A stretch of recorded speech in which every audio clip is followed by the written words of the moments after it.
del libro de Apocalipsis.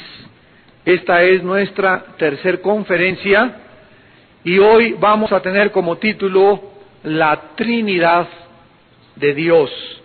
La Trinidad de Dios. Apocalipsis 1, versículos del 4 al 8. Juan a las 7 iglesias que están en Asia.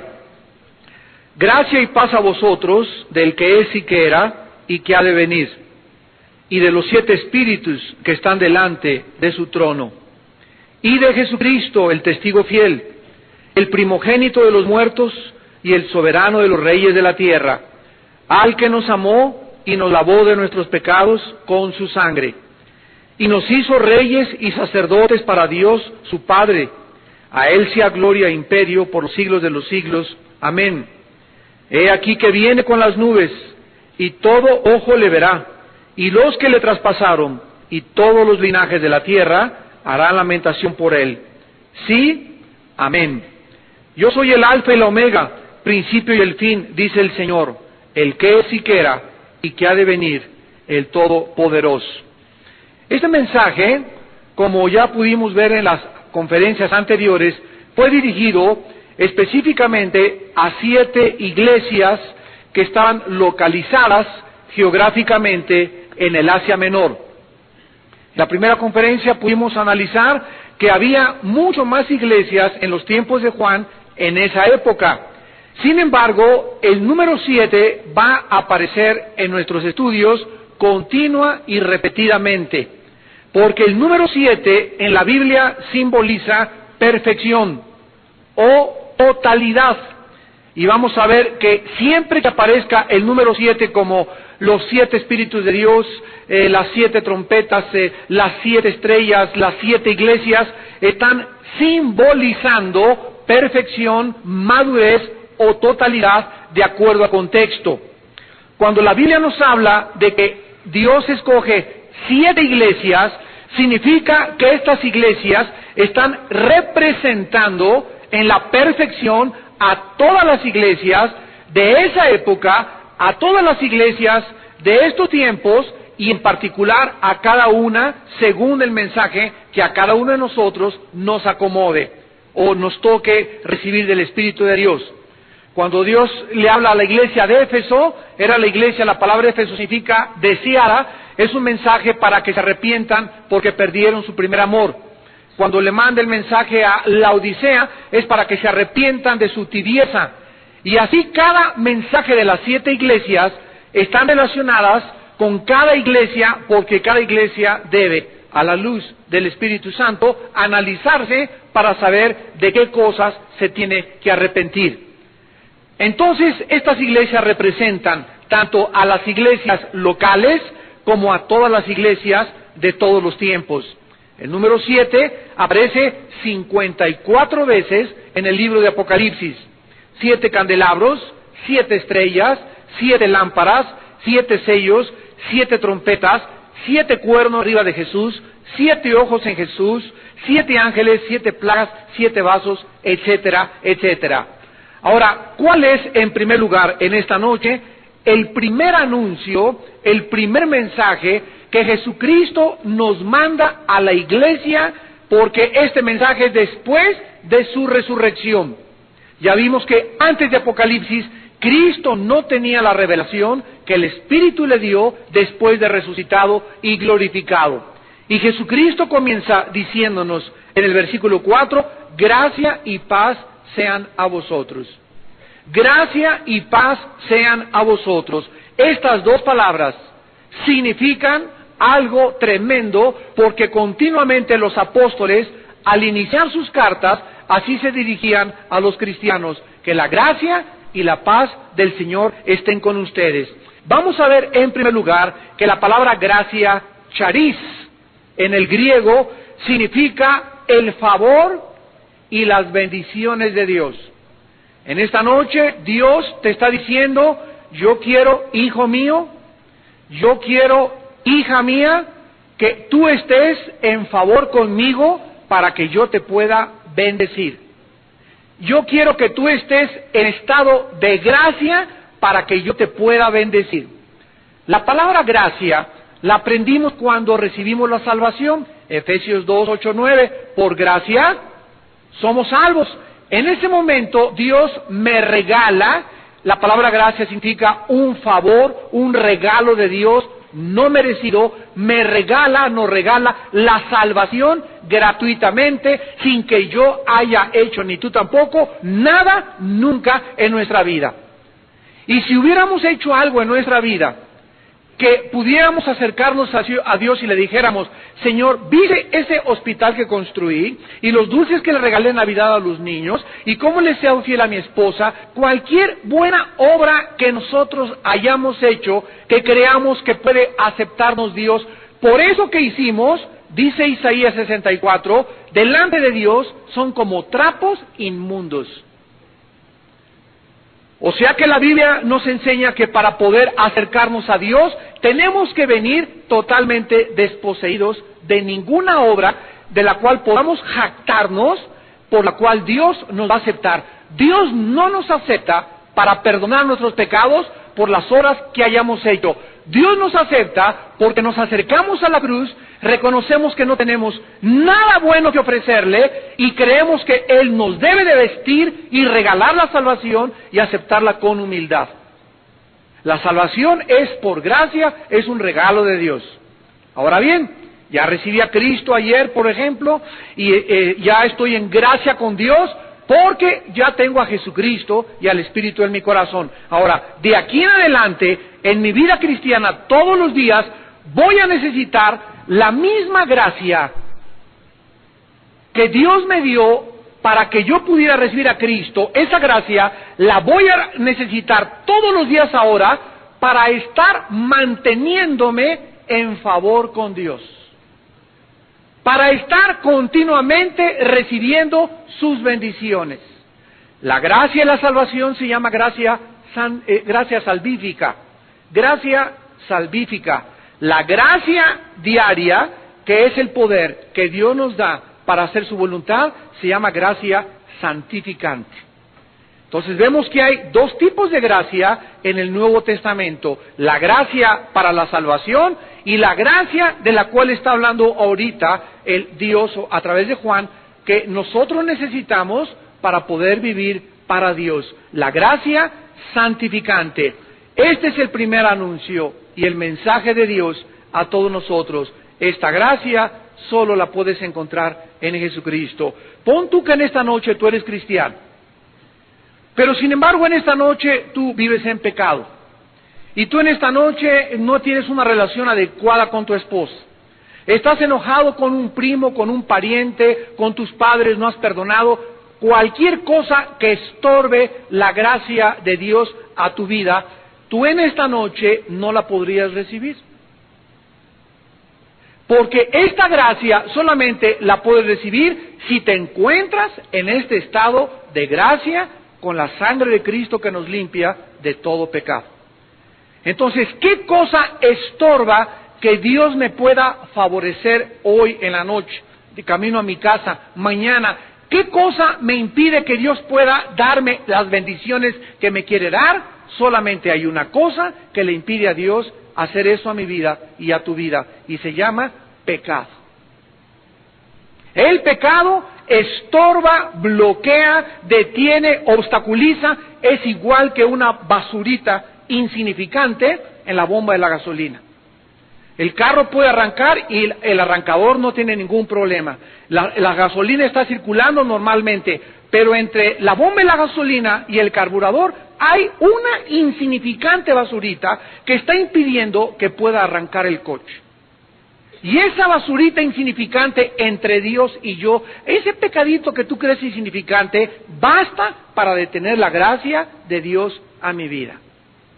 Ahora, cuando Dios me da la gracia y yo la recibo en esta noche, y es el deseo de Dios, gracias sea a ustedes, quiero que sepan ustedes que quiero favorecerlos todos los días. Quiero bendecir tu matrimonio, quiero bendecir tu canasta, quiero bendecir tu entrada, quiero bendecir tu camino del trabajo a tu casa, quiero bendecirte en la escuela, quiero darte inteligencia, Pepito, para que saques puros dieces, para que seas el primero en la universidad, para que tu tesis sea la mejor tesis que haya presentado cualquier estudiante académico en la universidad.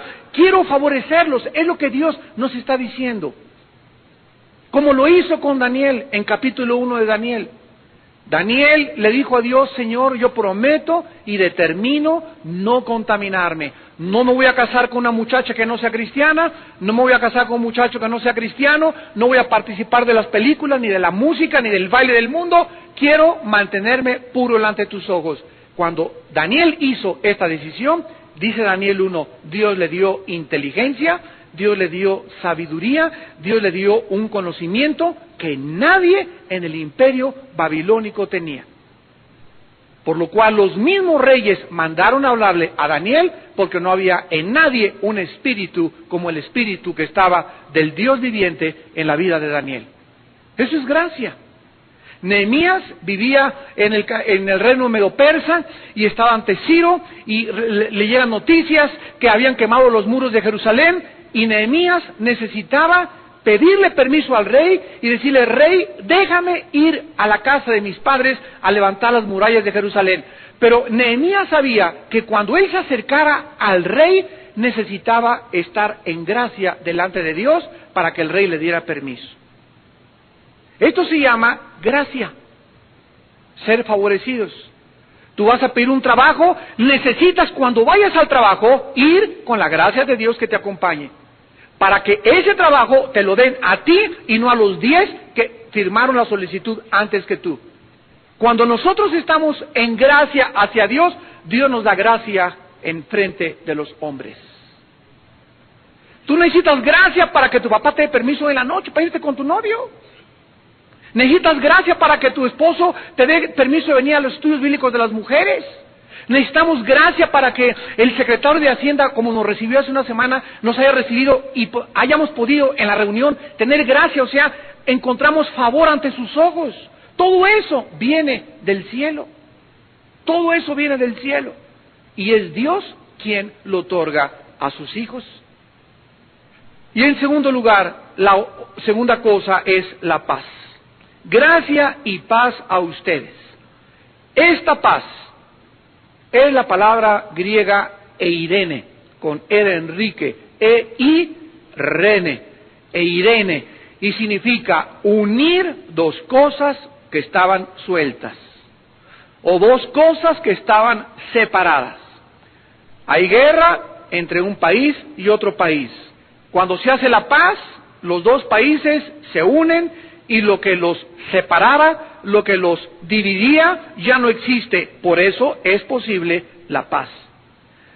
Dios y el hombre, dice la Biblia, nacimos separados de Él. Romanos 3:23, por cuanto todos fuimos alejados y destituidos de la gloria de Dios, nacimos separados de Dios.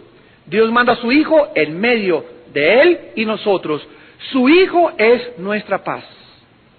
La forma, de acuerdo a la Biblia, en que el ser humano se una a Dios es en un solo lugar que se llama la cruz del Calvario. Es en la cruz donde encontramos esa paz. Romanos 5:1. Justificados por la fe, tenemos paz para con Dios. El momento que recibes a Cristo, recibes su gracia, recibes al Espíritu Santo, recibes el amor que es derramado en nuestros corazones, recibimos luz, recibimos alimento y recibimos la paz. Ya yo y Dios no somos enemigos. Ahora, después de mi vida cristiana, necesito mantener esa paz. Entonces, fíjense ustedes los dos tipos de paz que la Biblia menciona. La paz con Dios la tenemos en el momento de hacer la decisión por Cristo. Romanos capítulo 5, ¿verdad? Somos amistados de la enemistad y reconciliados con Dios. Pero ya recibí a Cristo ayer y antier, ahora necesito amanecer con paz. Necesito ir a la escuela en paz. Necesito estar trabajando. Que hay un pecado en tu vida. Entonces, cada vez que perdemos la paz, es un pitazo de Dios mostrándonos de que algo en nuestra vida está mal con Él. Algo entró en mi vida, alguna puerta abrí, que ya perdí mi paz. La voluntad de Dios es, Filipenses 4, 6 y 7, por nada estén afanosos. El plan de Dios para mi vida y para tu vida es que no haya nada que me quite la paz. Hermano, pero usted no sabe el esposo que tengo. Nada más de verle la cara ya me quita la paz. Usted no sabe los chamacos que tengo en la casa. Usted no sabe en la escuela. La Biblia dice que no existe ninguna fuerza más poderosa que pueda entrar a nuestra vida y robarnos la paz más que nuestra propia decisión. Entonces, cuando un cristiano entiende esto, el cristiano trata por todos los medios, todos los días, de mantener esa paz. Y estar luchando por esa paz. Y volverte sensible para que el momento en que tú ya estás inquieto, ¿por qué estoy inquieto? Híncate. Filipenses 4, 6 y 7. Por nada estén afanosos, si no sean conocidas vuestras decisiones y peticiones delante de Dios, con oración, ruego y súplica. El momento en que sientas que algo te quita la paz, el momento que te sientas así intranquila, el momento en que sepas que ya no estás gobernando tú, tus impulsos, tus emociones y tus sentimientos, híncate. Híncate. Ahí en el metro, agárrate la barda y ahí te pones, Padre bendito, en el nombre de Jesús. Yo te pido perdón, no sé por qué, muéstrame por qué no tengo esa paz. En tu despacho, métete al baño y caes junto a la taza y te pones ahí, te hincas. En tu cuarto, donde estés, busca inmediatamente que esa paz regrese a tu vida. Porque sin esta paz no podemos tener contacto con Dios. Se interrumpe mi contacto con Dios. Es un sensor que me impide recibir de Dios, comprender a Dios, entender a Dios y menos tomar decisiones. Si tú tomas una decisión en la vida sin paz, cuídate, te vas a lamentar. Necesitamos ser gobernados por la paz. Y ese mensaje de Apocalipsis, gracia y paz sean ustedes. ¿Cuáles son las dos cosas que necesitamos en la vida para vivir de victoria en victoria? La gracia de Dios y la paz que gobierne nuestros corazones. Ahora, es interesante, regresamos a Apocalipsis, que podamos descubrir a las tres personas de la Trinidad detrás de este pasaje. En primer lugar, esta gracia y esta paz vienen del Padre, del que es y que era y que ha de venir. 2, de los 7 espíritus que representan al Espíritu Santo, y número 3, y de Jesucristo. Una de las doctrinas más importantes que existen es la doctrina de la Trinidad. Esta doctrina ha sido largamente discutida y argumentada desde hace muchos siglos por diferentes teólogos dentro del cristianismo. Quiero decirles anticipadamente que hay muchos cristianos que no confiesan la doctrina de la Trinidad, y es una de las doctrinas que se pueden considerar no esenciales para la salvación. ¿Qué les quiero decir con esto? Que yo conozco hermanos de iglesias que no son trinitarios. O sea, creen que el Espíritu y el Padre es lo mismo. El Espíritu es de Dios, es el Padre, y Jesucristo viene de Dios, y no niegan que Él es Dios. Pero tienen un concepto diferente, creen en una dualidad, una dicotomía, y muchos no creen en la Trinidad. ¿Por qué esta enseñanza o por qué estas creencias? Y es algo que nosotros vamos en esta tarde a aclarar, porque algunos, repito, la han rechazado y otros la han aceptado. Han existido grandes cristianos en la iglesia y grandes teólogos en la historia del cristianismo que no aceptaron la doctrina de la Trinidad. Muchos han concluido que porque la palabra Trinidad no aparece en la Biblia, entonces no debemos de creer en la Trinidad divina. Pero vamos, en primer lugar, rápidamente, vamos a profundizar algo en esta tarde, a definir en primer lugar qué enseña la doctrina de la Trinidad. La doctrina de la Trinidad enseña que Dios es uno manifestado en 3 personas distintas. Esto es el cimiento, básicamente, de la teología de la doctrina de la Trinidad. No creemos en tres dioses. Hay gente que llega y nos quiere hacer parecer como tontos. Ustedes creen en tres dioses, no es tres dioses, es un solo Dios, una sola esencia manifestada en tres formas distintas. Muchas veces me ha gustado a mí usar un ejemplo de la física, y le pregunto a una persona, dime cuál es la composición química del agua. H2O. 2 átomos de hidrógeno por 1 de oxígeno. Muy bien. Esta es la composición química del agua, es la esencia del agua. El agua en estado de hielo, en estado sólido, es H2O. En estado líquido y en estado gaseoso.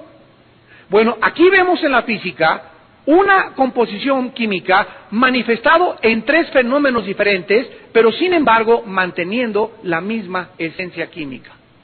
H2O.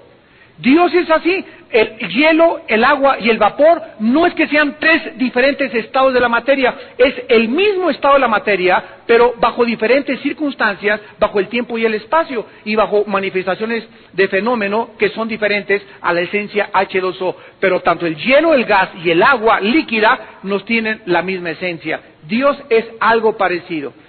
El Hijo es la divinidad, el Espíritu Santo es la divinidad, el Padre es la divinidad. No son tres dioses, es la misma esencia manifestada en tres personas diferentes. Otro ejemplo, un prisma. Si tú tomas un prisma y le diriges un rayo de luz blanca, y tú estás aquí del lado izquierdo mío, y le diriges un rayo de luz blanca, la persona que vea la entrada de la luz aquí saliendo del prisma, vas a ver una descomposición de 7 colores. Aquí ves solamente un rayo de luz, pero al atravesar el prisma se descompone en 7 colores. Entonces, ¿qué podrías tú concluir en tu bitácora científica? ¿La luz es blanca o tiene 7 colores? Según lo que tú estés percibiendo desde el lugar donde tú te encuentras. Si tú vas en un avión, tú vas a creer que todas las gentes son hormiguitas. Y no es que sean hormiguitas, sino que la altura te hace ver las cosas mucho más chiquitas de lo que son. Cuando tú bajas y te pones en el nivel, en la dimensión de las personas, te das cuenta que desde arriba parecen hormiguitas, pero ya aquí en esta dimensión, en las dos dimensiones, aparecen de personas de bastante estatura. Todo depende con el lente con que vea las cosas. Entonces, una persona podría concluir que la luz es blanca, sin embargo, atravesando el prisma, te das cuenta que los 7 colores son 7 colores, pero sin embargo forman parte del mismo rayo de luz blanca. Y descompuesto a través, Dios ha escogido atravesar y manifestarse en el universo de 3 formas diferentes. Y este sello de 3 cosas lo ha dejado Dios en todo el universo que Él creó. Nosotros somos cuerpo, espíritu y alma. 1 Tesalonicenses 5:23, Hebreos 4:12, Génesis 35. Entonces nosotros somos tripartitas y todo lo que nosotros vemos alrededor tiene el sello de una Trinidad. Ahora muy bien, Dios es uno, entonces un ser manifestado en 3 formas diferentes. El Padre es Dios, el Hijo es Dios, el Espíritu Santo es Dios. Si tú crees que Jesucristo es una personalidad, una persona, pero al mismo tiempo es Dios, entonces eres trinitario. Si tú crees que el Espíritu Santo es una persona habla, una persona comunica, dice Hechos 5, le dijo Pedro a Ananías, ¿por qué le mentiste al Espíritu Santo? Yo no le puedo mentir al aire. Yo no le puedo mentir como hizo una secta a los testigos de Jehová. El Espíritu Santo, dicen los testigos de Jehová, es una fuerza inmanente que sale intangible. Tú no le puedes mentir al aire. El Espíritu Santo los llevó. El Espíritu Santo dijo. La Biblia nos muestra que el Espíritu Santo es una persona con habla, con ojos, que manifiesta todo aquello que tiene una personalidad. Ahora, vamos a terminar con esto. ¿Es lógica la doctrina de la Trinidad? ¿Se podría dentro de la lógica clasificar? No permitamos, como les dije hace unos momentos, que nadie nos acuse de que porque tú crees en la Trinidad, creemos en 3 dioses, porque es una manera de hacernos parecer tontos, como yo lo he visto en muchos lugares donde he tenido debates sobre la doctrina de la Trinidad. La teología cristiana, escuchen muy bien, les voy a dar bases muy fuertes para defender esta doctrina. La teología cristiana nunca es necesariamente lógica. Síganme con mucho cuidado. Vamos a echarnos un clavado bien hondo. La teología cristiana nunca es necesariamente lógica. Es lógico, fíjense ustedes, si seguimos la lógica, es lógico acusar a Dios como el autor del pecado. Irresponsable porque, número uno, Dios es todopoderoso, Dios todo lo sabe. Dios tuvo el poder, ¿sí o no?, de impedir que entrara el pecado. Sí lo tuvo. ¿Dios sabía que el hombre pecaría? Sí. Puesto que Dios no detuvo al hombre para que pecara, lógicamente, cuando lo pudo haber hecho, entonces Dios es el autor del pecado. Vean ustedes cómo, siguiendo una línea de lógica, se puede llegar a conclusiones ilógicas, a conclusiones absolutamente aberrantes. Todo esto suena muy lógico, pero nada puede estar más lejos de la verdad. Miren ustedes, la teología cristiana no debe ser comprendida lógicamente, sino analógicamente. Apúntalo. Analógicamente. La teología cristiana no es comprendida lógicamente, sino analógicamente. ¿Qué significa analógicamente? La analogía es la relación, apúntala, la analogía es la relación de semejanza entre dos cosas distintas. La relación de semejanza entre dos cosas distintas. La Biblia se interpreta analógicamente y no lógicamente. La lógica, para que vean la diferencia, es como las matemáticas. La lógica es esto: 2 más 2 son 4, 4 y 4 son 8. Esto es la lógica. Sin embargo, en la Biblia, no siempre 2 más 2 son 4. ¿Ya vas entendiendo? Ahora vean ustedes lo que significa analógicamente comparar escritura con escritura. Nunca basamos una enseñanza de la Biblia en un solo versículo. Nunca basamos la enseñanza de la Biblia en un solo versículo. Por ejemplo, Juan 2, donde dice, y muchos creyeron en él. Si sacas ese versículo, concluyes lógicamente, fueron salvados. Pero el versículo que sigue dice, mas Jesús no se fiaba de ellos, porque conocía sus corazones. Entonces, si tú no lees los versículos después y los que anteceden al texto, haces un pretexto del contexto. Otro ejemplo, Jesús dijo, el día y la hora nadie la sabe, sino el Padre que está en los cielos. Los testigos de Jehová sacan ese versículo, Mateo 24, 25, y dicen, como lógica, si Jesús dijo que él no sabía cuándo era la venida del Hijo del Hombre, y Dios es omnisciente, Jesús no puede ser Dios, porque Jesús debería de saber todas las cosas. Eso, lógicamente, tiene esa conclusión totalmente aberrante. Pero si comparamos con Filipenses 2, siendo igual a Dios, Jesús no estimó el ser igual a Dios, sino que se despojó a sí mismo y se hizo en forma de siervo semejante a los hombres. Nos damos cuenta que Jesús en el cielo tenía las prerrogativas de Dios y al bajar a la tierra se despojó de estos derechos y de estas prerrogativas, y por causa de el Padre y la salvación se puso debajo del Padre mientras caminó 33 años. En cuanto resucitó, ocupó un lugar más elevado que el que tenía y volvió otra vez a la gloria que tuvo antes con el Padre. Entonces, cuando un testigo de Jehová dice, es que Dios no sabía, conclusión, Dios no puede ser Jesucristo, es porque no han comparado analógicamente escritura con escritura. Y cuando tú no comparas escritura con escritura, acabas con conclusiones heréticas. Les voy a dar un ejemplo. Muchas escrituras desafían la lógica humana.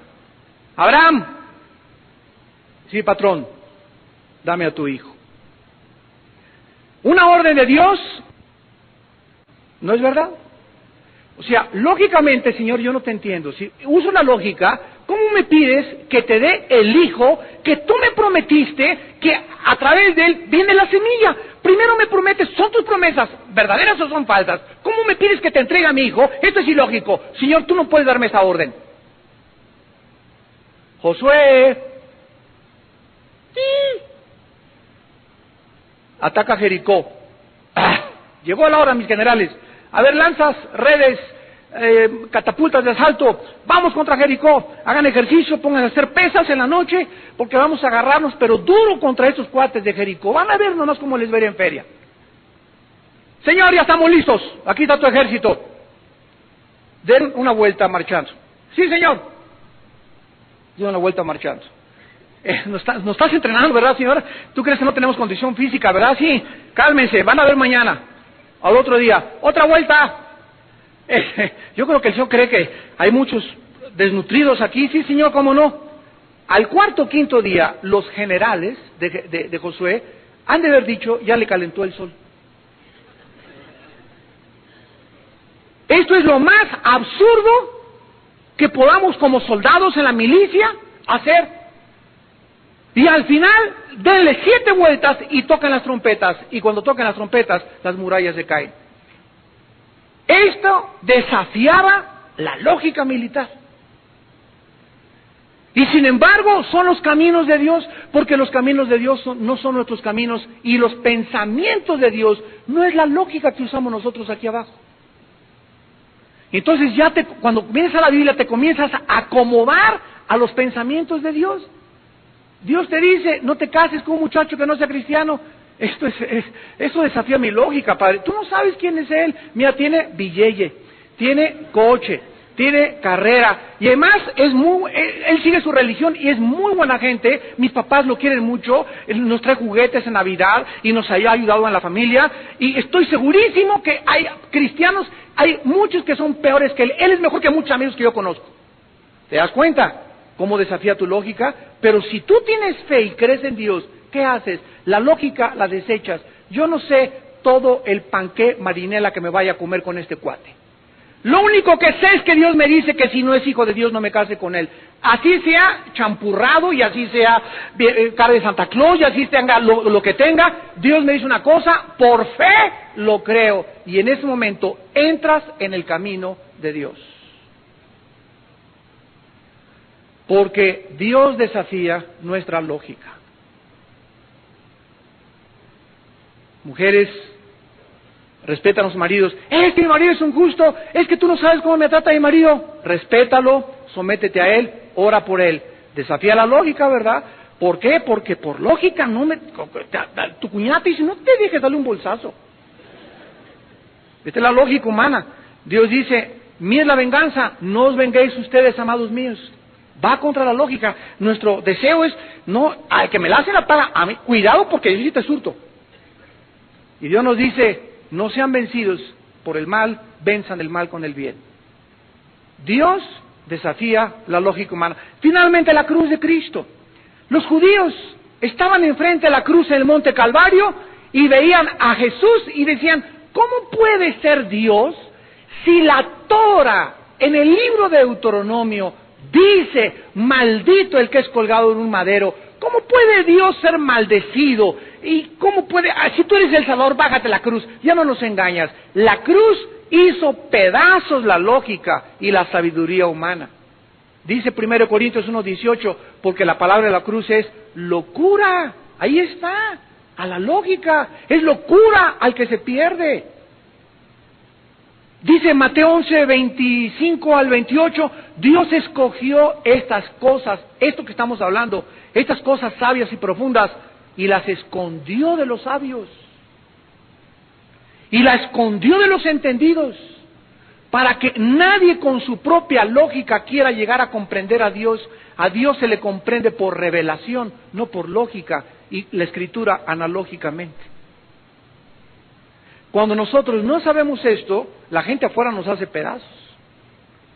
Y tú tienes que entender cómo funciona esto para que te des cuenta por qué Dios escogió también la cruz. La cruz, los griegos creían y decían, los dioses, de acuerdo a los griegos, eran lo máximo que pudiera haber, y era Titán, ¿verdad? Y Neptuno, y bajaban a la tierra. ¿Cómo podía un Dios morir por los seres humanos? ¿Cómo podía un Dios sacrificarse? Esto es absurdo. Decían los que seguían a Zenón en aquellos tiempos, los estoicos y los epicúreos. Esto va contra toda lógica y contra toda filosofía elemental. Pues Dios escogió eso a propósito para destruir la sabiduría y el entendimiento de los sabios y de los griegos y de los filósofos. Dios escogió lo que no es para deshacer lo que es, lo débil del hombre para avergonzar a los fuertes, y lo necio y lo absurdo del hombre para avergonzar a los sabios y a los entendidos. Dios lo hizo a propósito, para destruir nuestra lógica. Concluimos pues, ¿verdad?, que Dios no es el autor del pecado. Dios sabía que Adán iba a pecar.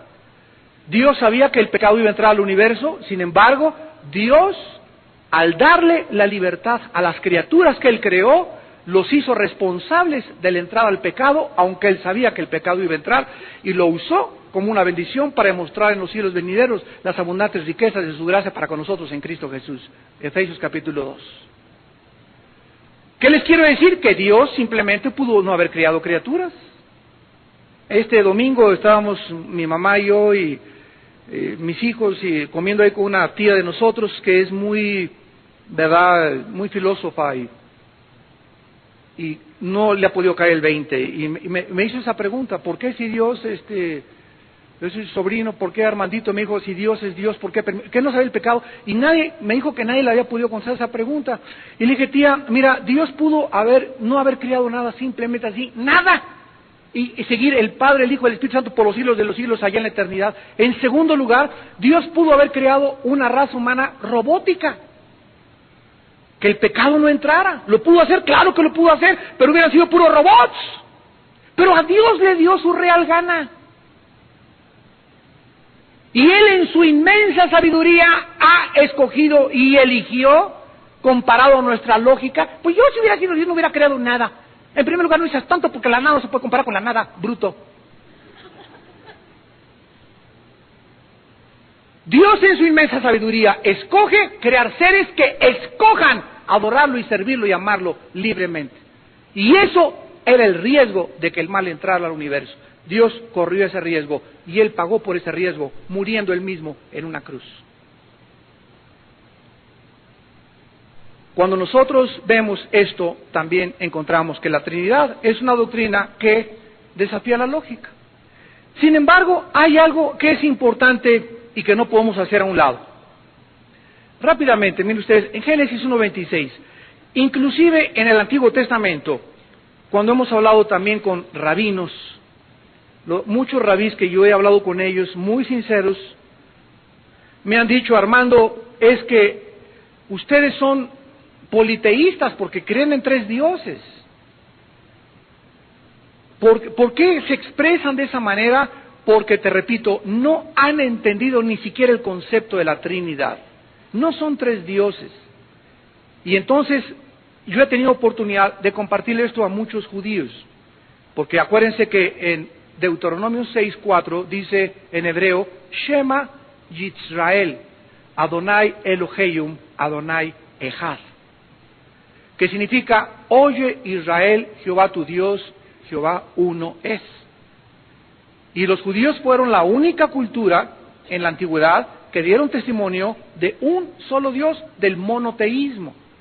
Todas las demás culturas y civilizaciones de todas las épocas han sido politeístas, menos los judíos. Pero sin embargo, en el mismo Torah, en la misma libros de Moisés, encontramos la pluralidad de Dios. Miren Génesis 1:26, les voy a dar 3 pasajes rápido, 4. 1:26, Génesis 1:26. Entonces dijo Dios, que está hablando en singular o en plural: hagamos al hombre a nuestra imagen y semejanza. Génesis 3, versículo 22. Y dijo Jehová: he aquí el hombre es como uno de nosotros. Está hablando en singular o en plural. Génesis 11, versículo 7. Ahora pues, descendamos y confundamos allí su lengua. No pueden ser los ángeles, porque la Biblia enseña que los ángeles no crearon nada, Sin embargo, la Biblia nos enseña que el Padre es creador. Apúntalo, Isaías 42:5, Isaías 45:18. La Biblia enseña que el Hijo también es creador. Juan 1:3, Colosenses 1:16, Hebreos 1:2. Y la Biblia enseña que el Espíritu Santo también es creador. Génesis 1:2, Job 26:13, Job 33:4. Entonces, cuando Dios dice, hagamos 3 veces, hagamos capítulo 1, hagamos capítulo 3, hagamos capítulo 11, ¿quiénes son los que están involucrados en la creación? Más adelante, comparando analógicamente escritura con escritura, descubrimos que los ángeles fueron creados. Los ángeles no tienen la eternidad. La eternidad es un atributo de Dios. Los únicos que tienen la eternidad son el Padre y el Hijo y el Espíritu Santo. Otro ejemplo, bien rápidamente, en Isaías 6. Otra pluralidad. Y las personas que quieran discutir con esto y que no crean en la Trinidad, pues que nos digan, ¿verdad? Y que nos informen si era Pancho Pantera el que estaba con Dios. O Hare Krishna, ¿verdad? O Buda, o... Dice Isaías 6, versículo 8. Después oí la voz del Señor que dijo, ¿a quién enviaré y quién irá por nosotros? Ahí están 4 veces Dios hablando en una pluralidad en el Antiguo Testamento, mostrándonos pues de una forma absoluta y definitiva, ¿verdad? Y aunque la palabra Trinidad no existe, tampoco en el libro de Esther existe la palabra Dios. Y por el hecho de que en Esther no exista la palabra Dios, no voy a dejar de creer que es un libro inspirado por Dios. En la Biblia no existe la palabra escuela dominical. ¿Dónde está la escuela dominical en la Biblia? No está la escuela dominical, pero aparece el principio de que debemos hacer discípulos. Y llámese escuela dominical o escuela paternal, ponle como escuela Bin Laden si le quieres poner. Pero el principio existe. ¿Dónde dice la Biblia que no debemos de fumar? Pues no dice no fumarán, o un mandamiento, pero dice tu cuerpo es templo del Espíritu Santo. 1 Corintios 3, del 6 al 8, y si alguien destruye el templo de Dios, Dios lo destruirá a él. 1 Corintios 3, 16 y 17, perdón. Entonces existe el principio que cualquier cosa que dañe mi cuerpo es contra Dios. No dice no fumarás. La Biblia dice que no. ¿Dónde dice que no vais a las fiestas? Pues no dice que no vais a las fiestas, pero dice absténganse de todo tipo de mal. ¿Se dan cuenta? Hay principios con muchas aplicaciones. ¿Dónde dice la Biblia que no coma chicharrón? No aparece la palabra chicharrón en la Biblia. ¿Dónde dice la palabra que a dinosaurios? ¿Dónde están los dinosaurios en la Biblia? La palabra dinosaurio se inventó hace 3 siglos. Antes de hace 3 siglos ni siquiera aparecía la palabra dinosaurio en ningún diccionario. Eran reptiles gigantescos o monstruos como les llama la Biblia. Entonces, si nosotros no tenemos este espectro de información, comenzamos a decir tonterías y nos convertimos en herejes, o comenzamos, como dice la Biblia, a hablar cosas que ni siquiera entendemos lo que estamos diciendo. Y eso es lo que dice 2 Pedro 3:18, los inconstantes y los indoctos tuercen las Escrituras para su propia perdición. Por no entenderlas, las hacen como chorizo y enseñan cosas que infectan y contaminan a sus discípulos. Regresamos a Apocalipsis para terminar, y dice la Biblia que al Padre se le describe como el que era, el que es y el que ha de venir. El Dios de la Biblia es un Dios fuera del tiempo. Es un Dios que está fuera de nuestras 4 dimensiones. Es un Dios que no es afectado por el tiempo. Un día es como las vigilias de la noche, y 1000 años es como un día. Salmo 90, 2 Pedro 3. Dios no tiene el concepto que tenemos del tiempo, y cuando estemos delante de Él y volteemos hacia atrás y miremos nuestros 70, 80 años de vida que pasamos, van a ser una milésima de centímetro comparado con la eternidad. Si tú ves una mosca, la mosca dura 48 horas de vida, y es 48 horas para la mosca, han de haber sido como 50 años de nosotros. Las tortugas duran 50, 100 años, y sin embargo hay animales que duran 24 horas nada más, pero dentro del tiempo ellos vivieron, de acuerdo a su concepto, una eternidad. ¿Por qué? Porque el tiempo no existe. El tiempo es simplemente una medición, nada más que existe, de lo que está a nuestro alrededor. Entonces, cuando entramos a la Biblia, entramos a un libro hiperdimensional.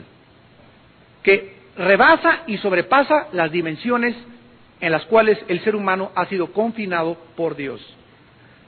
Yo soy el que era, el que es y el que ha de venir. Esto nos habla de la eternidad de Dios, el cual no está sujeto, repito, a nuestra temporalidad, de nuestras dimensiones y del tiempo en que vivimos. ¿Se acuerdan ustedes cómo se revela a Moisés en Éxodo 3:14? Moisés, yo soy Yahweh, que significa el que es. Yo soy el que soy. O sea, Dios, fíjense ustedes, Dios le dice a Moisés, yo soy el que soy. No le dice el que era, el que soy y el que vengo. Ahí, persona a persona, Moisés, yo soy Yahweh, yo soy el que soy. O sea, Moisés, yo siempre, para mí, en mi trato contigo, estaré en el tiempo presente. Ahorita yo acabo de hablar, y estas palabras que acabo de hablar ya forman parte del pasado. Aquí traigo un reloj, y cada segundo que pasa es el pasado, el pasado, el pasado, el pasado. Y me estoy extendiendo viviendo el presente. Entonces, ahorita, ¿qué estoy viviendo? Cuando dije, ¿qué estoy viviendo? Ya no estoy viviendo en el presente. Ya es el pasado, y estoy en el futuro. ¿Me van captando?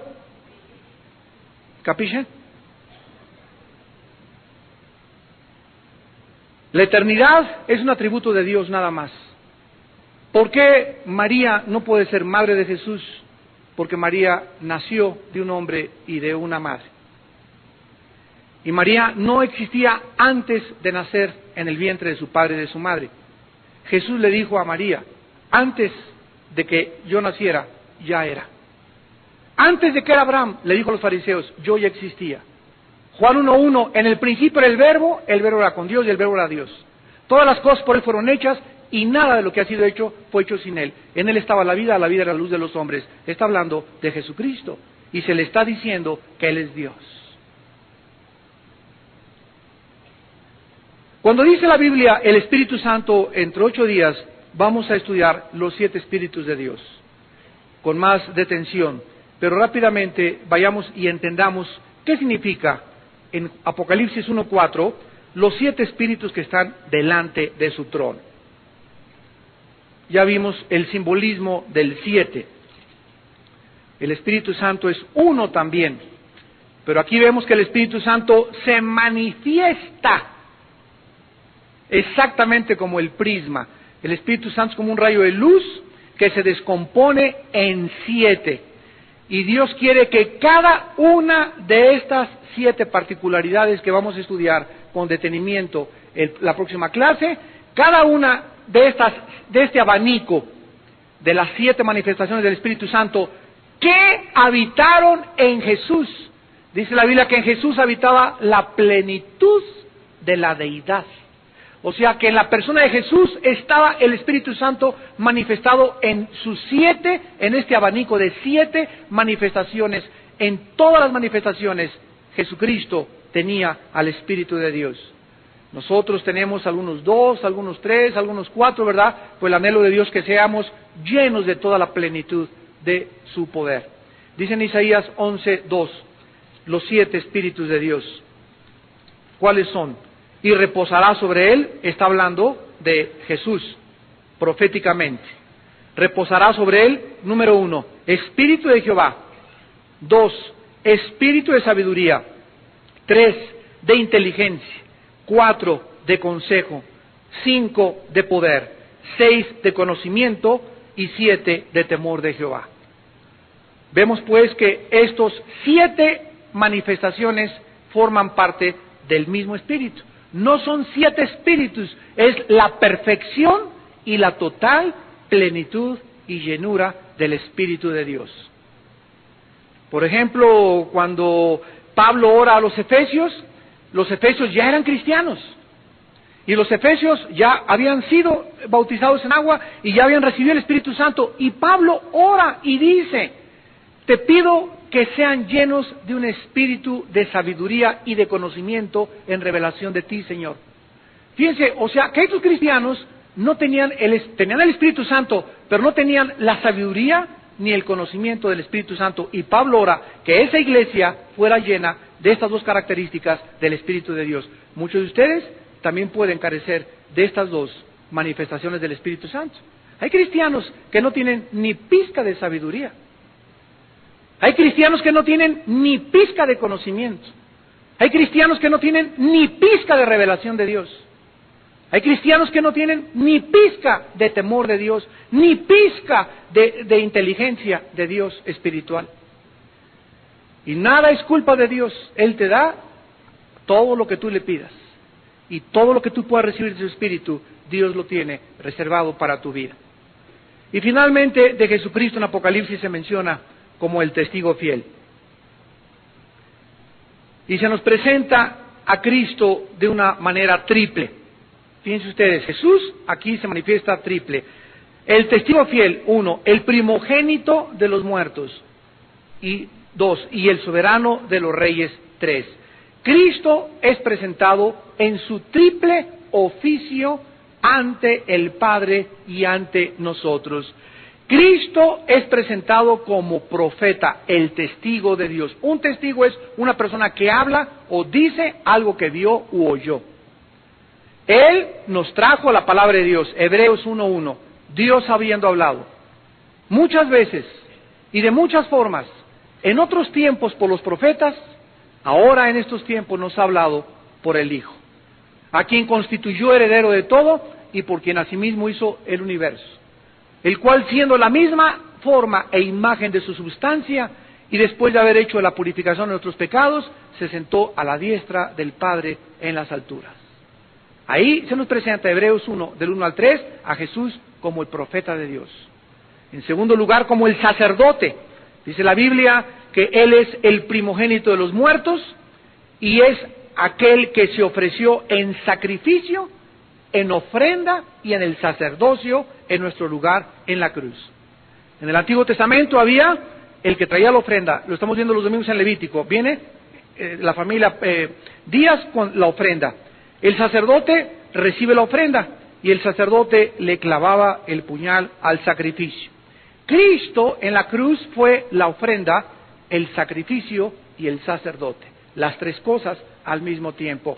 Por lo que los tipos del libro de Levítico representan tanto al ofrendante, representa a Cristo, el sacrificio representa a Cristo y el sacerdocio representa a Cristo. Todo está Cristo escondido detrás de las páginas de la Biblia de una forma maravillosa. Porque a Dios, ¿se acuerdan de lo que les dije? A Dios le gusta esconderse. ¿Para qué? Para que lo busquemos. Ay, ¿dónde está, Señor? Ven y busca, me dice el Señor.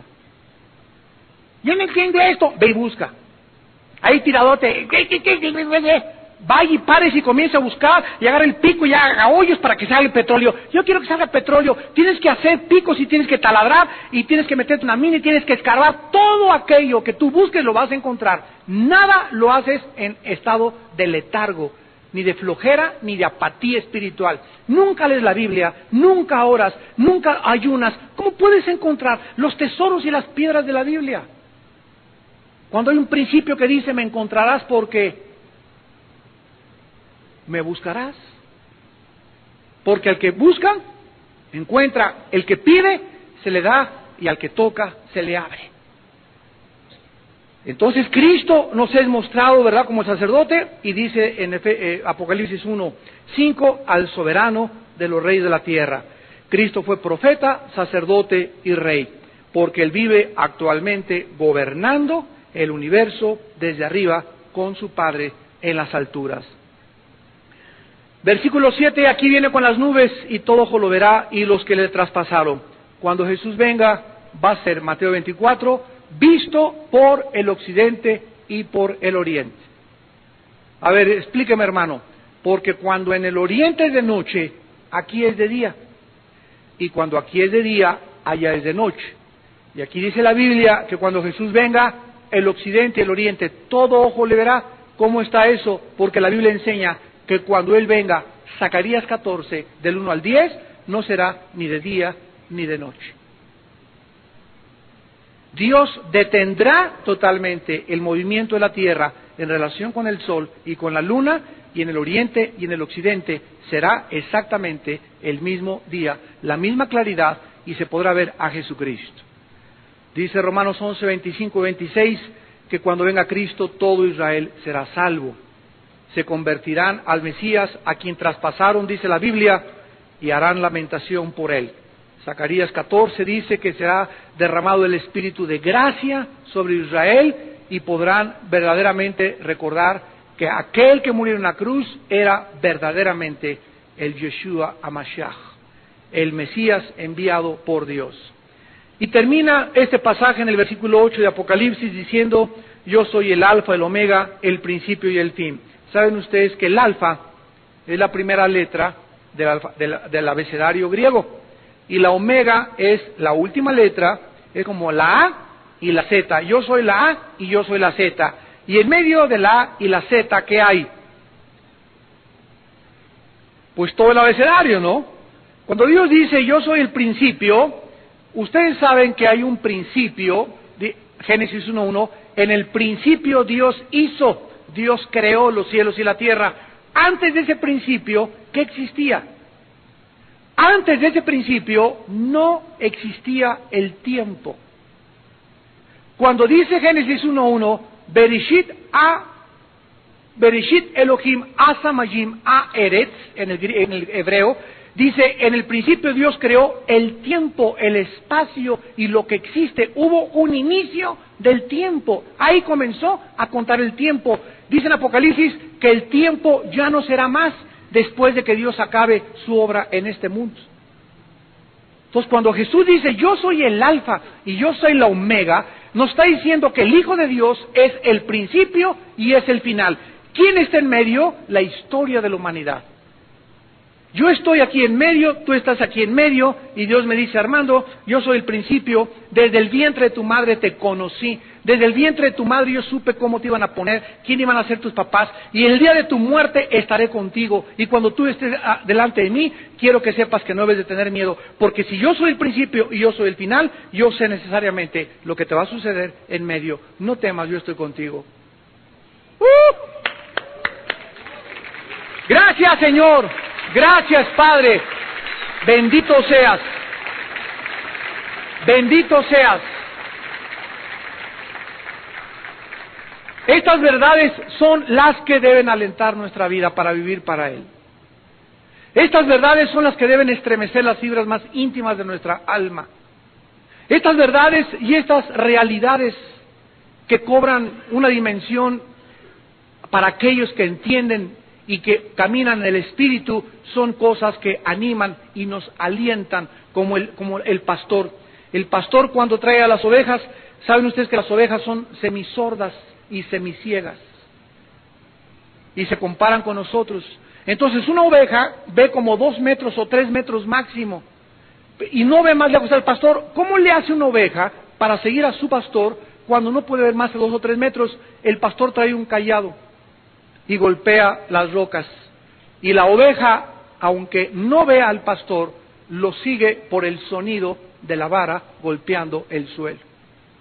Dice la Biblia, mis ovejas oyen mi voz y me siguen. Nosotros no vemos a Jesús, pero su cayado, la palabra de Dios la oímos y lo seguimos a través de ella. Oremos.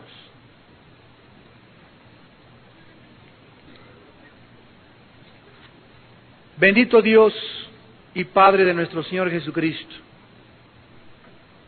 te damos tantas gracias por la consolación y la esperanza que la Biblia trae a nuestro corazón, porque a través de las Escrituras nos damos cuenta que nos has dado preciosas y grandísimas promesas para que por ellas participemos de la naturaleza divina, huyendo cada día de tanta inmoralidad, corrupción, crímenes, abortos, violaciones, secuestros que nos rodean. Verdaderamente estamos en medio de un mundo que ya apesta, ya huele mal por todos lados.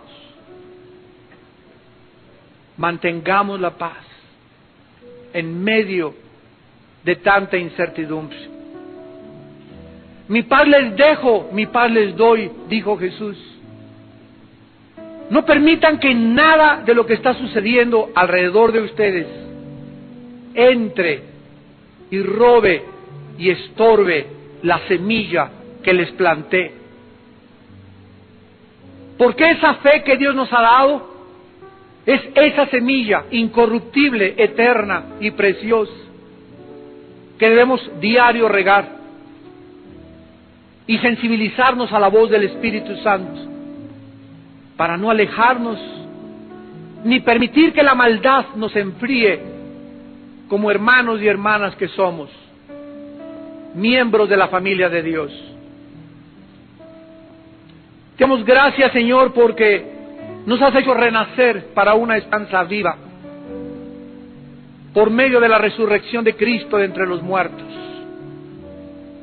para una herencia incorruptible, incontaminada, inmarcesible, reservada en el cielo para nosotros, que somos guardados por tu poder mediante nuestra fe, para alcanzar la salvación que nos está preparada